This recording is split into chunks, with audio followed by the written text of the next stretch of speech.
guess to me it's just surface horror. I like to go deep down more with what people do. I mean, for example, the guts of horror. What's that? The guts. But I'm bunch.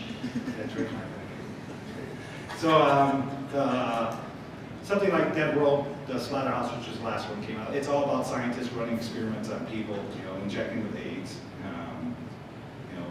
leprosy, cancer, to see what happens when the zombies eat them. And they're doing it for the right reasons, to have this human species survive. But fortunately, if you're one of the few that doesn't. But in the grand scheme of things, that's right. So when they get to the point of doing something that is horrific because it's incomprehensible to the people it's being done to, that's what I see as the horror aspect of it. And I'm not sure I went off on a tangent. No, you're fine. Okay, you're fine. I ask you guys this then, with the rise of the Walking Dead TV show, and now WB's going to have a zombie show, what does that do? I'll answer that. Oh, you might get yeah, The Walking Dead. When I came back out with Dead World from Image, one of the first things I got was, oh, I see you're jumping on the zombie craze. I said, well, after 50 issues, I don't think I'm jumping on it. But and it's kind of funny because Walking Dead is purported, about. I don't read Walking Dead. I refuse to read it, not out of any spite or anything like that, because it's so successful, much more successful than Dead World. It's just I don't read zombie stuff. I never want to be influenced by anybody else, even subconsciously. But I do have to pay attention. I have people that tell me what's going on in it because, and I'm not saying that it ties in directly, but when you do a zombie series for that long, I think Walking Dead's past 50 issues now too. So, I mean, there's going to be a lot of repetitive things. I mean, there's only so much you can do with zombies. Somebody gets bitten in the hand, you cut it off. I did that in 1996. And it's in. I saw the TV show. I saw it was in the TV show, and people say, "Well, they're cutting off the hands." I said, "Well, of course." I mean, I'm sure that's probably in almost everybody's zombie's mind about if I get bit, I'm just going to cut it off. So, so there's not that it's derivative of anything. It's just the way it goes. But it's kind of frustrating when I have to watch what happens in a TV show because way back in the past I had where they got through zombies by cutting off the skin and wearing the skins, and then I'm seeing a TV show and I'm like, oh my God, they're doing that. But of course they would do that. That makes sense. So now I have to take that scene out of the comic that I was doing because I said I can't repeat that scene even though I did a long time ago because now it's on Walking Dead and that has a much larger audience. And people say, oh, he's copying Walking Dead. So that's the thing I'm conscious about, something like that. And I'm not saying in any way, shape, or form that it's one is taken from the other because it's just so much you can do with zombies. Sure. But how does that? Do you feel that a show's success like that helps the genre, the horror genre, just to help you guys sell books, like maybe the transition? Well, yeah, I've seen a spike in sales, and then of course Hollywood. We had Dead World sign up for a film. It's written by David Hayter, who did Watchmen and X-Men. And we have a director that's not announceable yet. So yeah, I'm sure that helps a lot. But that's okay. I'm sure I have no problem with that.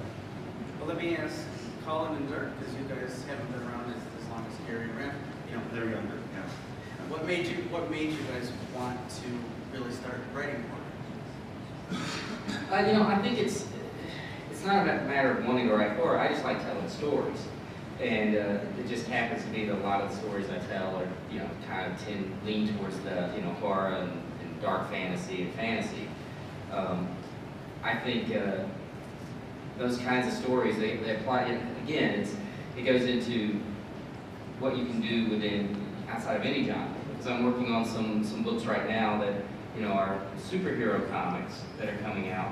But there are definitely horror elements in these comics. I mean, I think there's a lot of, it's going broad horror, not thinking, this is a horror comic, which means it has a zombie or a vampire. Going broad horror, you put those elements into any universe, any story, and hopefully the readers will respond to it in the right way. I did an issue of a miniseries that was based on the character Marvel's Iron Fist. And I wrote an issue of the series that was The Bride of Nine Spiders. And each of there were these different characters, and it was meant to stand completely alone. You don't need to read anything else to enjoy the story. So I decided I was going to write a Lovecraftian tale with that character, who's a Marvel superhero, as the centerpiece. And a lot of people didn't get it, and a lot of people hated it because it wasn't what they wanted out of an Iron Fist story. But the people who picked it up fresh and didn't really follow Iron Fist, loved it and thought, well, this is a great horror story. It just happens to have this superhero character. It just tends to be the stuff I gravitate to when I'm reading books. I remember the first comic I read was a superhero comic, but I was horrified by it because I thought this guy, I wasn't really reading it, I was just looking at the pictures. And to me, I thought this villain was killing the Avengers in this comic, and I thought that was the last issue of a book, and he just killed them all. As a little kid reading it, it terrified me. And I remember a comic where, in those old anthologies, that I've been looking for this book forever, so if anyone knows where it came from, I'd love to know. But it was about a kid whose grandfather was smoking a pipe. But whenever the grandfather would fall asleep, smoke would turn into this monster and would terrorize this kid. And I've never picked up a cigarette because that story scared me so badly, this smoke monster. So I think those stories kind of wake up, they impacted me in a big way. I think about them, they linger with me, and that's the kind of story I want to tell. Yeah, what it counts, I mean, a lot of times when you're writing something, you have a story you want to tell, and the genre becomes a consequence of that. It's not necessarily the intent. Now, the artists, on the other hand, I mean, they know what the story is, and so they may want to draw a horror story. So, but I think most writers, they just have an idea, and the ideas always just start flowing, and then it becomes a genre. But, I don't know that many times it's intended that way. Yeah, with Nightmare World is 52 different short stories. The whole series is 52 short stories. They're all standalone stories, but what we also do is, what I also did with the series we went on, all 52 stories stand alone, but they also weave together telling a big giant story. When I was starting out, because horror is so diverse, a lot of people like Dirk, they meet me and they're like, you're just pretty friendly, fairly well-adjusted guy, and they're like, yeah, then you write horror. Yeah, at best. Yeah, I think But- it's both of them. Yeah, you guys know me too well. But then they look at me and some of you guys might get this, like that repulsion, like, oh, you like horror stuff. I'm like, well, yeah. Well, Nightmare World, what I set out to do is explore 52 different subgenres of horror with Nightmare World. And that's what we did. We did the zombie story, we did the vampire story, but things like that. We did, a couple different homages to different Lovecraft stuff. But we also did stuff like, many stories that don't have monsters in them, but they're still scary. I think one of the scariest stories I ever wrote was about, it was the first Nightmare World, is the first Nightmare World collection. It opens up in a hotel, the maid is walking around cleaning out the rooms. She opens the door and sees a sniper in the hotel room getting ready to kill somebody. And what happens? And people are like, well, like the maid didn't turn into a werewolf or something.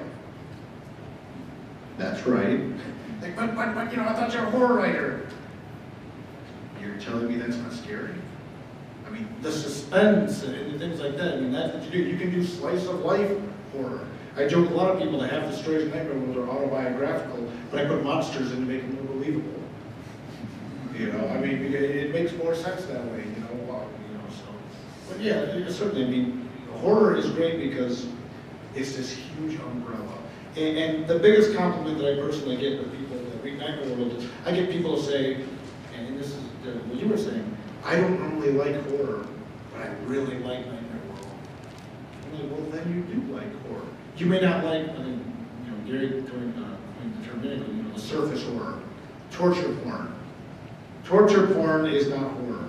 It's torturing people. And if you like it, more power to you. But I think a lot of people have stereotyped, that's all it is. Where people see a zombie book and they go, oh, it's just about people being eaten.